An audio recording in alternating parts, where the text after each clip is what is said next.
Funny how the ACC football in particular, was given this mark of not being that good, not holding a candle. And yet, two of our teams boat raced some SEC programs this past weekend. We'll talk about all of that on today's show, as well as our fan polls revealed. How did you guys do against me and Kenton? Let's talk about it.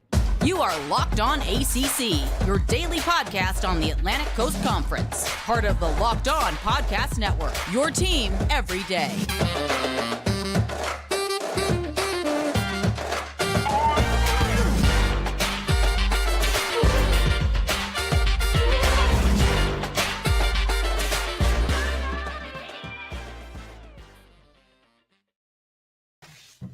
Hello, everybody. Welcome to today's edition of Locked On ACC. I'm your host, Candace Cooper, joined by Kenton Gibbs of Locked On Wolfpack. Each and every day, you can find us wherever you listen to podcasts. Make sure you download and subscribe to our YouTube page so you can talk to us each and every day. Give us real live time feedback. We go live usually, but we literally love to hear your discussions within the comments, good, bad, and indifferent. And we always make sure that we have a good time here. On today's episode, we want to make sure that you guys are rocking and rolling with our favorite friends at FanDuel. FanDuel is the best place to get all of your betting needs. FanDuel Sportsbook is the official sportsbook of Locked On. Make every moment more. Right now, new customers can bet $5 and get $200 in bonus bets guaranteed. Visit FanDuel.com/Locked On to get started today. Kenton, how are you feeling? I'm feeling great. I'm a person who loves to say I was right, and this ain't one of those weeks for me. This ain't one of those weeks. You know, I got to come on here and eat a little bit of crow, but I go in the gym and lift a lot of weight, so I'm a strong enough man to admit when I am wrong. And we gotta talk about some games I was very wrong about. As a company man, I'm actually surprised from an LSU, FSU, North Carolina, South Carolina standpoint that you weren't riding with the team. And I think maybe if we want to have a real honest discussion, some of your bias towards those kids in blue may have got you. They might have hooked you in order to go against them against South Carolina. I'm just gonna say. Yes, because when a coach says that his defense is having problems stopping the run in camp, I expect them to allow negative rushing yards to a Power 5 team in game one. That makes sense. That, my friends, is what we all should believe. But you know, the thing about a snake oil salesman is he can make you believe anything dang near if he does it, if he plays his cards right. That's all I'm saying. Absolutely. But what we are excited about is Kenton is wrong, but in a good way, because that just means the ACC did something right this past weekend. It has been a long time since ACC football was on the main stage and not blowing it, not embarrassing us folks, not, having really janky games, which LSU, FSU wasn't exactly the most rosy game, but they made it work, and we were able to pull through, beating two SEC teams, one who had 8 wins, South Carolina, another who had 10 wins, was it, Kenton, for LSU? Yes, LSU had 10 wins last year. They were 10-4. A 10-win SEC team. That's just something for the ACC to truly be proud of. When the lights were on, they delivered. Yeah, and at the end of the day, the thing that I found most interesting is both of these ACC teams were were Sugar Ray Leonard, and the SEC teams were Roberto Duran. They tapped out. They said no mas. They can. I am telling you, in both of these games, USC was a little closer. But especially with LSU, USC was more toward the end. But with LSU, I saw the exact moment where their spirits broke, where they as a team said, all right, pack it up. We're not interested in winning this one. And it's one thing to get beat. It's another thing to get tapped out. It's another thing to get no mas. And that to me was the part of this thing that I'm looking at where I'm saying, hey, credit to UNC. Take your hat off. That was a team that was entirely different than last year. They had more sacks against this team than they had against FAMU last year. Yeah. They allowed less rushing yards today than they allowed to FAMU last year. So, this is a situation where, again, this isn't just, hey, they got beat. No. These two teams got put over another team's knee and told, hey, this is how we play real football in the ACC.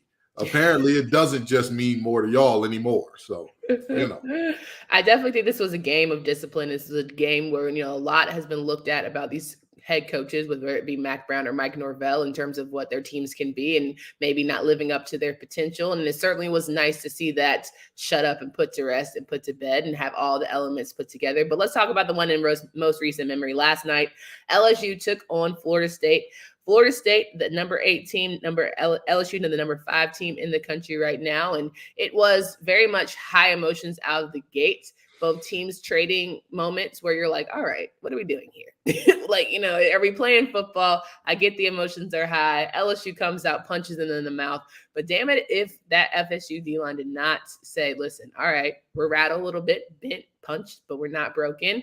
And they held them to 0 points. And I think in this world now where everyone's scared of taking the 3, everyone wants to go for the touchdown. Sometimes we got to recognize that field goals give you points on the board and puts you in situations and momentum shift. But it was FSU who really changed the game, especially in that fourth quarter to me, that said, like you mentioned, this is our house. We're dominating. No more of this playing around. No more pussyfooting. And we're here to get it going. Brian Kelly is the Mark Richt of the late 2010s and 2020s.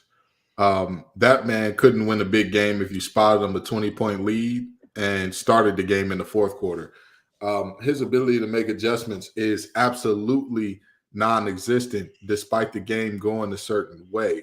The reality is, at some point in time, you have to realize my outside corner that I'm assigning to Keon Coleman is outmatched. He's outmatched. We're doing a good job of stopping the run. So what do those two things combined mean? If you have a corner that's outmatched and you're doing a great job of stopping the run, that means you can just maybe experiment with putting one less body in for the run to bracket a receiver that's whooping your tail. Yeah. Every time that ball was in the air and it was between number 4 and number 22, Foreign Garnet was coming down with it. Yeah. I mean, it was every single time. And you would think that at some point in time, they say, you know what? Enough of cover 1 or enough of cover 3, enough of single high coverages. We need 2 high because this 4 kid will continue to kill us. Yeah. Now, if they can make the tough catches underneath, we'll live with that. We'll go ahead and be okay with that.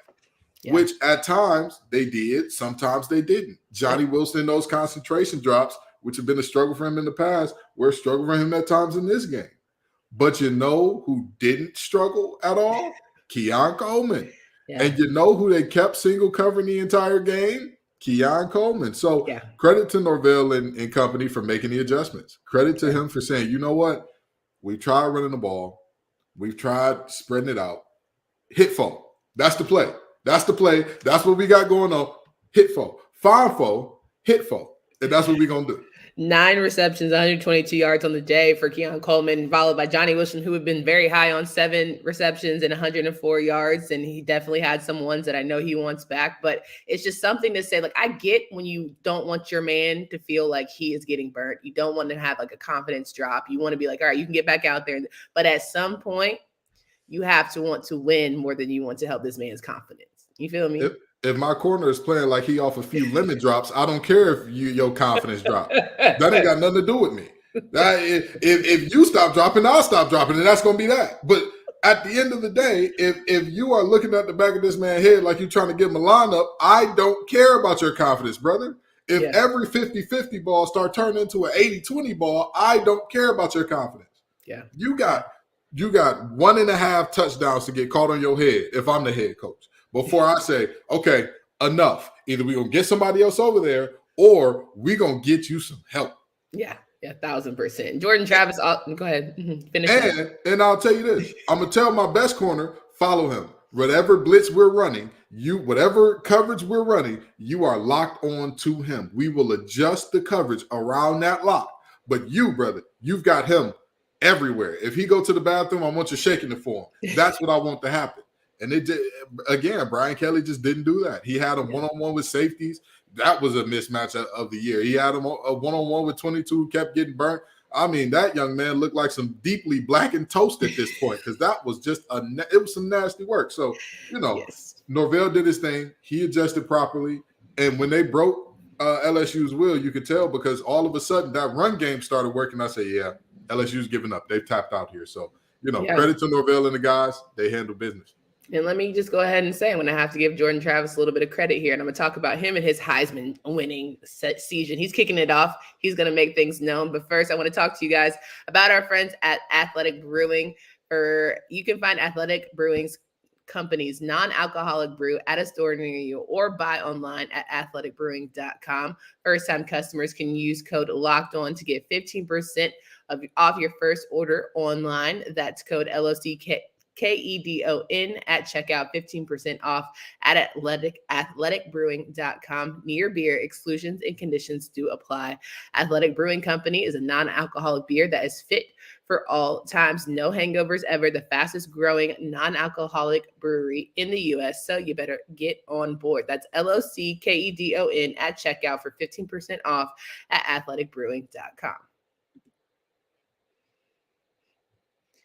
So it was about the receivers, but of course, Jordan Travis starts his Heisman campaign, 342 yards on the day, 23 for 31. I think that he just, had hiccup moments where you said, all right, this might be the old Jordan, but he was able to have a little bit of calm. It's game one, no need to overreact, no need to do too much. And he sort of, got to talk to from the coach and he got his head back on straight. But there were at times throwing into middle of the field when your team is right there at the damn near 1 yard line.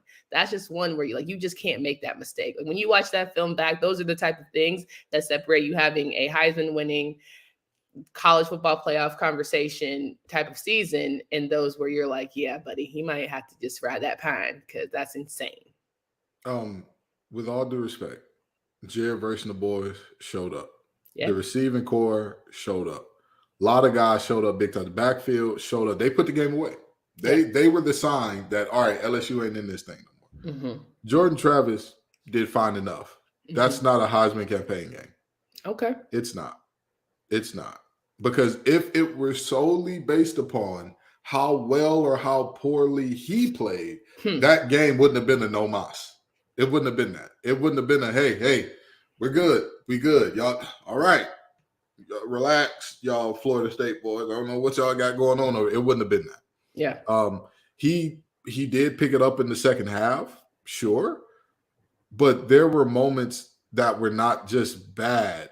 There were moments that were some of the worst decisions I've ever seen out of a quarterback at the college level.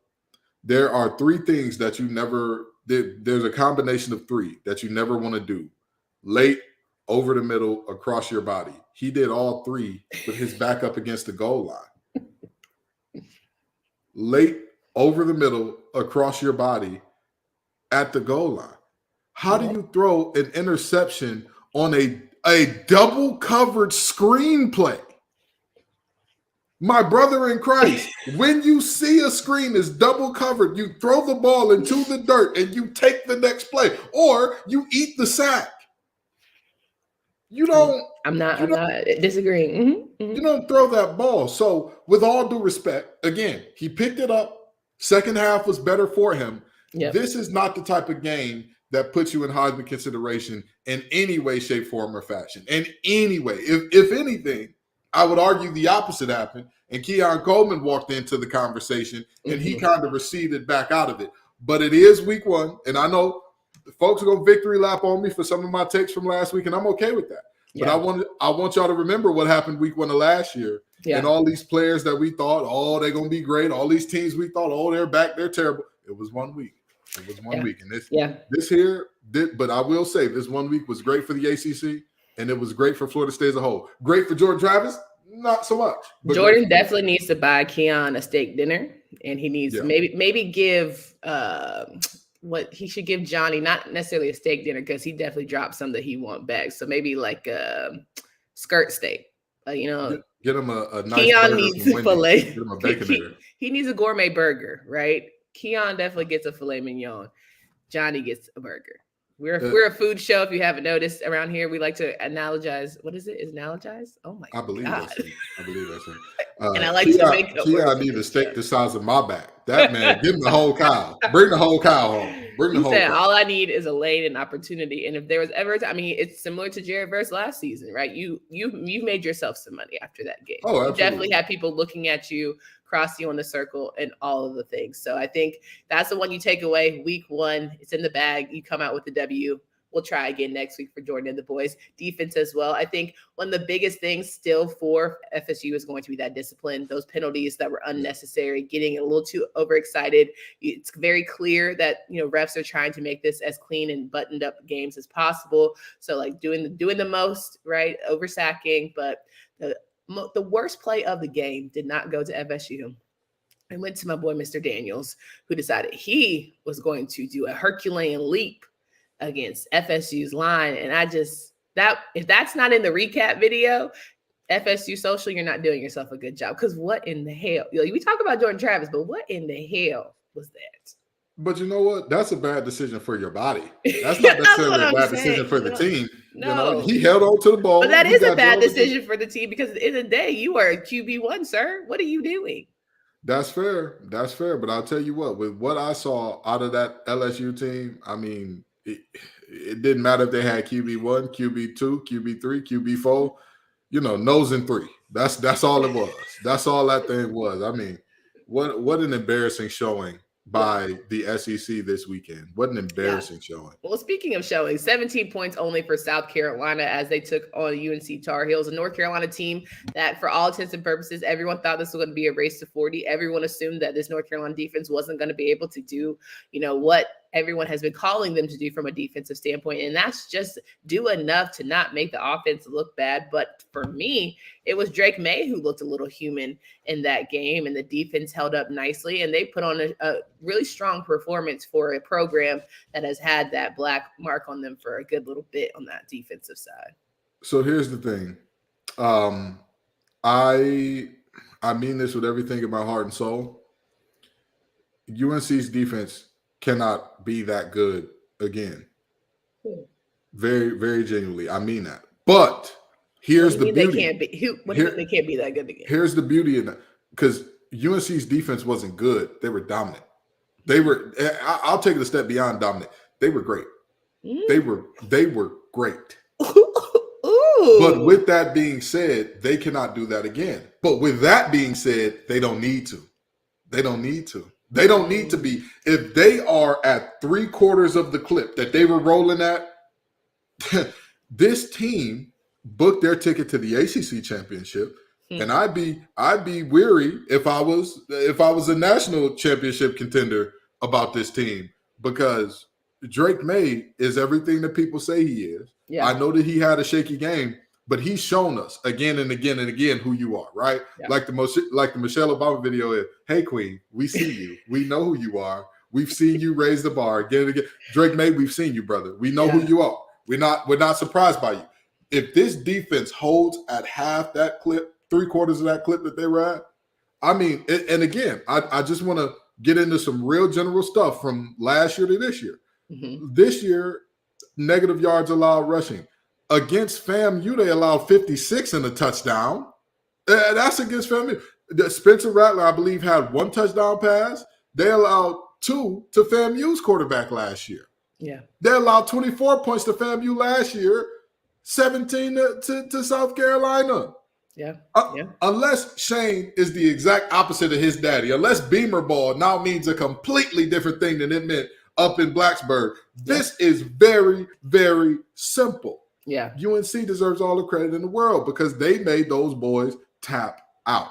Yeah. They made Spencer Rattler rattled. They got to this team. They made DK Joyner look like he was a nobody on that field. The only player that had a good game for South Carolina was Leggett. That's it. That's all. It's one of those moments where they put the nation on notice. If you're paying attention, and you know what UNC's offense is, that's a juggernaut that just exists because they have, all the weapons that they have in that tight end room, one of the best quarterbacks in the nation, all that good stuff. Sure.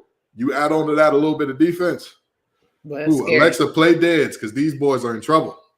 Yeah, and really good story. British Brooks obviously coming off of a knee injury last season, 103 yards on the day, and not being able to play, coming back, the team still wanting you. In this day and age where it's like you're no use of us if you can't be at high performing and all the things. But that embrace from Brooks and Coach Mac Brown was just very, to me, sentimental because of just how much, at the end of the day, it really matters for a lot of these guys. They really just want to be rolling at their highest clip, and he was an excellent performer as well as Omarion Hampton. And I think that makes it a scary sight, as you said, for North Carolina trying to move forward. But I hope that they don't get too high on things like this and they remember, like, head down. People still doubt us. Like, I don't want anybody to believe any of this hype. Please, please, please, just keep doing what you're doing. Don't get too high on yourselves.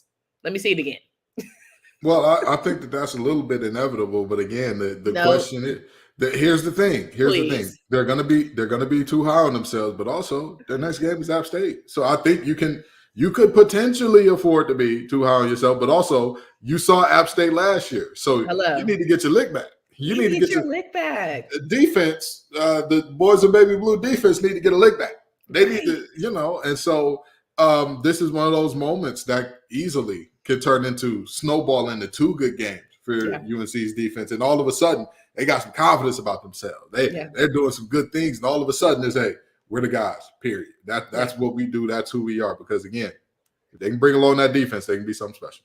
Absolutely agree. Let's talk about our friends at FanDuel. As I mentioned, today's episode is brought to you by them. Get ready for the NFL season with incredible offers from FanDuel, America's #1 sports book. Right now, new customers can bet $5 and get $200 in bonus bets guaranteed. Plus, all customers who bet $5 will get $100 off NFL Sunday Ticket from YouTube and YouTube TV. Now is the best time to join FanDuel. The app is easy to use, and you can be on everything from spreads to player props and more. So visit FanDuel.com/lockedon and kick off the NFL season with an offer you won't want to miss. FanDuel is the official partner of the NFL.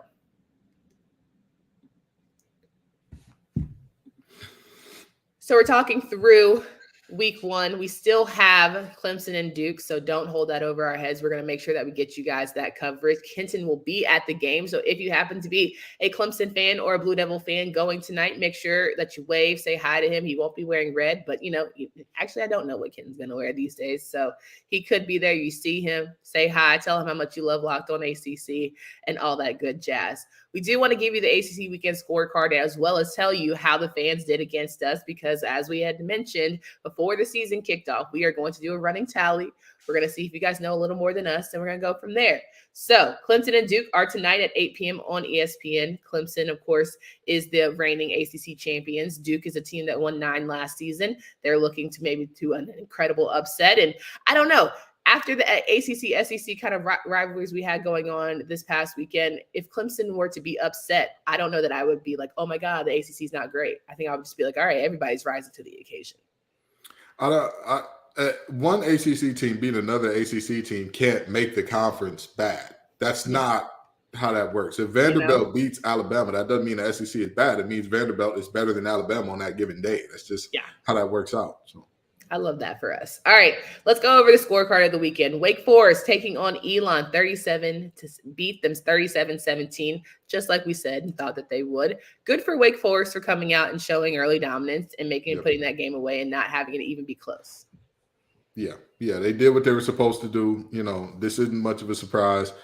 Miss Griffiths and company got off to a hot start and never really slowed down there. So that's all you need to see. Now, NC State and UConn, definitely a close game, closer probably than NC State would have wanted. Definitely some moments that they want back. Glad to see, people coming off healthy and all the things. But I feel like, are you nervous coming after that game? Or was it just, this is week one, don't overreact? So here's the thing. I look at all these games and I say, this is week one, don't overreact, except for teams that quit. I'm a big believer in your team giving up while there's still a lot of game left says something about you. But with that being said, I am about a lot of the problems that I saw from NC State. I am saying this is week one, but I am concerned. There are some things that are concerning now. It looks a little shaky as opposed to what we've seen in the past, or what made you so all right, so I was expecting that. So there are some things I'm okay with, right? Like the playbook, Coach Anai kept the playbook extremely simple, and I mean extremely simple. I want to say that there were about 3 or 4 different route concepts ran the entire game. In terms of blocking schemes in the run game, I only saw again, that same number, maybe 4 to 5. However, the thing that's concerning is NC State's offensive line was losing one-on-one matchups, just straight up one-on-one matchups against UConn's D-line. UConn's D-line is better than people would think, because I know everybody thinks UConn, they think terrible. They got 10 guys returning that played a lot of football last year. That's fine and dandy. You cannot have a pocket deteriorating as quickly as it did against UConn, because now I'm worried about Jared Verse wasn't walking through that door in a Husky jersey. Yeah. You know what I mean? Like Tyler Davis wasn't walking through that door in a Husky jersey. Dwayne Carter wasn't walking through that door in a Husky jersey. None of those boys from Pitt's defensive line were. So you kind of look there and you say, all right, now Miami's defensive line is deep. They return a lot of guys who played, and they got more talent than them. And you got to play them. So how you going to act? Yeah, 100%. Speaking of Miami, 38-3 victory over Miami of Ohio. Good on Miami, right? We've been talking about what we're going to see. Is it going to be shaky? Wasn't shaky. There wasn't any cause of concern. I think it was more confidence boosting, and like the elevation of the ACC, as we've kind of had this theme throughout the show today, it looked good for Miami to look good. Now I'm ready to see them take on Texas A&M. And is this the same team who can not, have head scratching loss, but have one that's like, all right, we're here too. Let's play. Let's step up. Miami, keep the energy going. Okay. Keep the energy going. We are beating middle of the road SEC teams. Okay. We are making them boys. Hey, no more, ref. Come get me. Come get me, ref. Miami, you got to shop with Texas A&M. I don't care. I don't give a hoot how much them boys are spending in recruiting. I don't care. That is a team that's primed to quit. We done seen his team quit at the beginning of some games, that Jimbo character. Okay? He ain't been the same. The SEC hit different. Do your research on what Jimbo been doing over there. Hello. Miami, y'all owe Florida State some get back. Until you can get to Florida State, get their old coach back. Come on, Miami. Don't let me down now. Don't let me down. All right, Miami, we're feeling good about y'all for right now. So keep that energy. The biggest game to me, as we had talked about over last week, Louisville and Georgia Tech, 39-34. Louisville came out on top. But damn it, if we didn't try to tell you about Georgia Tech. Y'all's over here trying to play with us. I told you don't play. They were right there. Play with us? Georgia Tech? Play with yourselves. What's going on? You did the thing. You did the thing. I was ready to victory lap by Georgia Tech take. I was ready to tell everybody, y'all said they were going to win 4 games. This a team. This a squad right here. Them boys ready. Right. Georgia Tech, they coming. They here. And then all of a sudden, I remember that there was a second half in football. And it's week 1. No reaction. Week 1. We could take it. I'll tell you this. I'll tell you this. That was a very close and competitive game, which many people did not expect. Certain people were in this chat saying Louisville by 40 and whatnot. I knew you wasn't well when you said it. It's all right. I hope you are getting the rehab for whatever addiction you got going on. But the reality is very simple. They made Haynes King look like a player and all that, and they made him look like a dude. But you have to hold on to the ball game. When you got control of that thing, you can't take your foot off somebody's neck. And I think that's the problem. Georgia Tech is not used to being up and dominating in that fashion, so they didn't know how to handle it. Baby, you've got to make them tap. Until Brown starts putting in the backups, you need to be on they behind. Okay? Mm-hmm. Yeah. Like a woodpecker in a petrified forest. Stay busy. Keep looking for work. Find something else you can attack. Find something else you can chip at. But instead, they got a little fat and happiness. Hayes in the bomb, baby. We won the first half. Well, it's the second half. Oh, my God. That's what separates good from great. You understand the assignment. You understand until the clock hits zeros, you have to go at full throttle, full mode. So I think that's something that they'll learn from. And again, we don't want to do too much in week 1. And I hope they see them back here for week 2. Tennessee and Virginia. And let me tell you, 49-13 was the final score, right? But I promise you that game was not indicative of what the score says. Like I really felt like there were some strong key moments for Virginia. But when you talk about having horses in the stable, you just talk about that offense. Musket just wasn't getting it done. And it was just painful because that defense did damn near everything they could to hold on for a good minute. I would say argue the first half. Well, until that last drive of the first half, I want to say the game was like 14-3 or something along those lines. It was like 7-7. But either way we cut it or slice it. Yeah. Pardon me, I don't want to say this because it's going to make me feel like a bad guy, but I got to say it. Tony Elliott said that this team being on the field, period, after what had happened last year and all that, was a victory. Yeah. With all due respect, no, it's not. Yeah. At some point in time, life was going to go forward. Yeah. Football was going to go forward. Being out there, let me look you in the eye, because it's not a situation where I got to find my camera. They got one camera here. Mr. Elliott, football is college football on the Power 5 level alone is a multi-billion-dollar endeavor. If you didn't choose to go forward, they would replace you and get somebody who would send that team forward anyway. Yeah. Credit your defense and how well they played. Lick your wounds and go forward and be better. But just honestly, being on the field, again, even with all due respect to the situations that had occurred, with my heart and the love and all that goes out to them. Yeah. Being on the field is not in and of itself a victory. Well, look, I'm not a huge fan of trauma over, sensationalizing those type of moments. I hated the fact that every time Hollins got the ball, it was talking about him and what he went through. Like, he's ready to play again. He's ready to just go out and do the thing. And I think every time he, made anything like that, it's remarkable that he's catching the ball. But he's trying to get past, and you're not allowing him to get past. You're not allowing this team to get past. Like, that moral victories is sure they played the game, but these guys want to get past in a way where they're honoring their teammates by playing hard and playing well and maybe, doing an upset. So let's just try and turn this page. I'm glad this game 1 is out of the way, and let's focus on trying to have a good season. You know what I'm saying? Agree. Like that's what we need to put best foot forward, because you're right. At the end of the day, you only get so many chances in college football. We want to see Coach Elliott be successful and be the type of offensive leader that he says he is and all the things. Let's rally the troops and get ready. We never thought that they were going to beat Tennessee. Let's just be clear. No. But I definitely want us to, keep charging ahead. Now, another game where we're talking about a coach who might need to start updating his LinkedIn page, might need to start fielding some calls, questions. It's going to be tough. You better win next week. Jeff Hafley, Boston College and the boys against Northern Illinois. Overtime.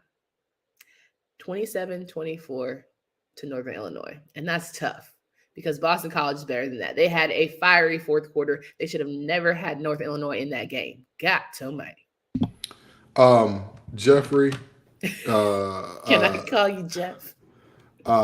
Jeffrey, Jethro, Mr. Hafley, whatever you would prefer that I call you. Ohio State's defense looked a little shaky against IU. In the words of Travis Scott, pick up the phone, baby.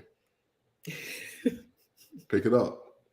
Call Coach Day. Hey, man, I know you're having some problems with defense up there, and I know a little something about coaching defense in the Big Ten.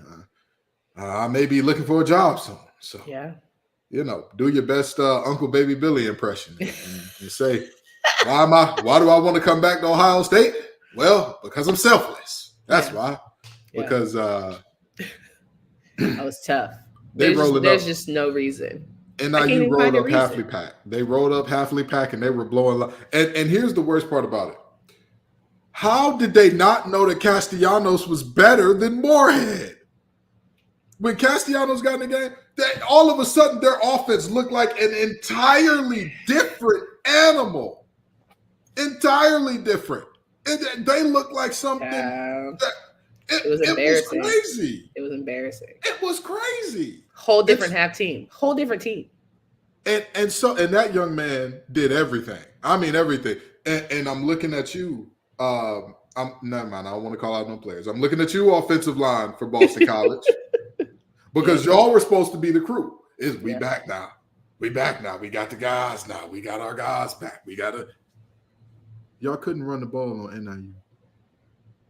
I'm sorry, what? Yeah. I'm sorry, what? That offense was lifeless, dead. They were just barely staying afloat in that first half. And I'm gonna say this: it wasn't all on them in Moorhead. Now I ain't gonna I ain't gonna do him like that. He deserves some of the blame, but it wasn't all on him. That offensive line looked man. Castellanos was back there running for his life. If you look at one of the highlights from him, he had to retreat back about 20 yards and run back to the line of scrimmage to do something good with the football. So Boston College, y'all say what y'all want about Adazio. Y'all say what y'all want about how it was boring, it was ugly to watch. He ain't had y'all losing to UConn and NIU. Right. He ain't had that going on. Right. UConn had never lost to UConn. Boston College had never lost to UConn or a Group of 5 team before Hafley. So, in the words of Kanye West, don't know what you got till it's gone sometimes. 100%. And that's just what happened here. 1,000%. All right, let's quickly talk here about Pitt versus Wofford, 45-7. Syracuse and Colgate, 65-0. 2 games that, of course, we knew they were going to do well. Not even worried about them. Yep. Shout outs to them for handling Week 1. You make the ACC look better. You get a gold star. Virginia Tech, 36-17 against ODU. It always helps when you have the other guy on your team now. And Ali Jennings. You know who the best player on the field was? Right. Ali Jennings. Okay, yeah. That's it. Listen. I said in our pregame show when we were previewing that thing, I said the team with Ali Jennings is going to win the ball game, and he had all his family on ACC Network after. What a beautiful sight to see. He deserves it. He deserves to celebrate in that way because, darn it, he showed up, and he showed up big time. So all the love goes out to Mr. Jennings and his family because, he did the thing. He did his thing, and Virginia Tech walks away with a win. 1,000%. Now, fan poll review. Every week we give you guys fan polls. If you have not yet done the one for week 2, please go do it because we're going to review the scores and we're going to tally the votes. For week 1, Kenton had his picks, right? And he finished 8-3. Kenton, I'm proud of you. Those some solid picks. We're going to talk about that one there at Boston College, which we both want back. We're going to talk about that one at LSU, FSU, which, of course, you had a little bit of skewed faith, but that's fine. And then North Carolina, I knew you were going to doubt my boys, and that's fine. Most people do. Yeah. That's again, I don't know what else I'm supposed to say, but a team whose coach tells me they can't stop the run, allowing negative rushing yards is can't you see now, Kenton? That's insane. That was reverse psychology. Yeah. Okay. All right. I'll tell you this much. I think it really was a combination of 2 things because UNC's defensive line and linebacking core did play a lot better than I'd seen them play last year. But that South Carolina offensive line looked god awful. Yeah. And I'm not just talking about, they were they were getting beat in one-on-one matchup. They were leaving guys unblocked when they had extra blockers. But that maybe they had the mentality of you. Maybe they thought that UNC's defense wasn't going to give them nothing, and they made adjustments once they saw they were giving them something. Guess what? I can have that mentality because I'm not your offensive lineman. You're not going to get hit in the kidneys if I don't pay attention, okay? Yeah. And if that was the case, then guess what? I would be making sure to know all the blitzes that Chiswick liked to call, when he liked to call them, how he liked to call them.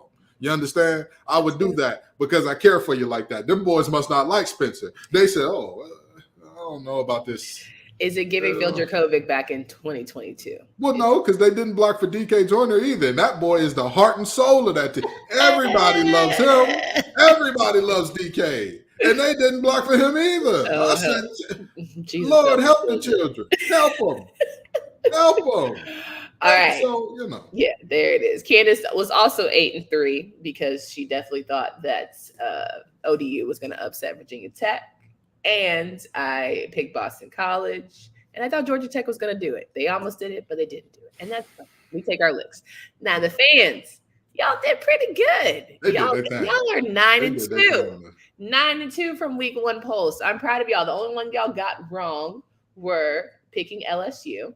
Mm-hmm. And picking Boston College, which, again, Boston College, you let the whole squad down. You let the whole team down, Hafley. You're embarrassing us and, the things. Listen, if y'all need somebody who can't win games up there in Boston College, I know he make about 1.3. You could pay me a quarter of that, and I'll lose your game.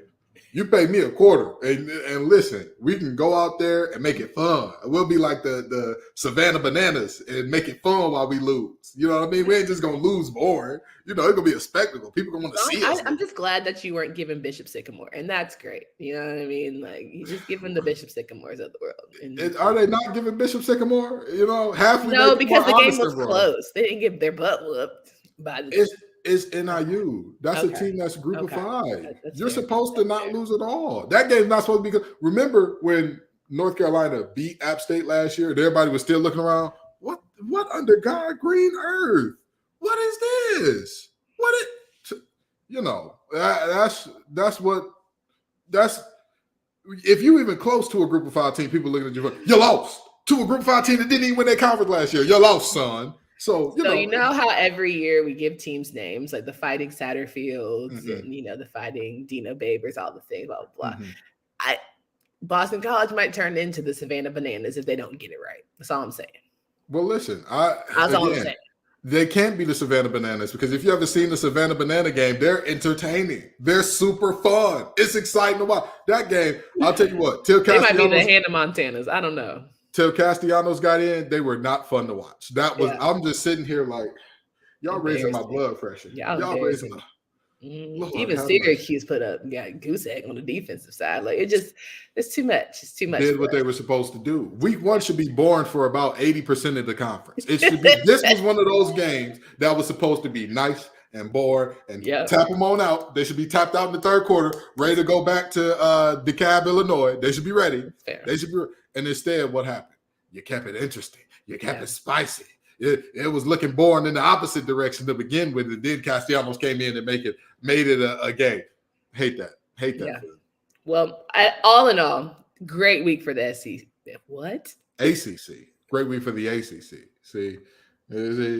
I'm trying to give you boys credit. I'm trying to give you boys. It was a great week for the ACC. It was a great week for the ACC. I had the SEC on the brain because I just, again, dominating boat race, whatever you want to call it. We looked good, and I am happy for us as a conference who had to add 3 other teams for no reason. I'm happy that we can show that the teams that we have loyally are doing just fine. And if this is FSU's curtain call, that's a hell of a way to end because you're going to get the title under an SEC. And God knows, ACC name. What is wrong with me today? I don't know. But I'll tell you what.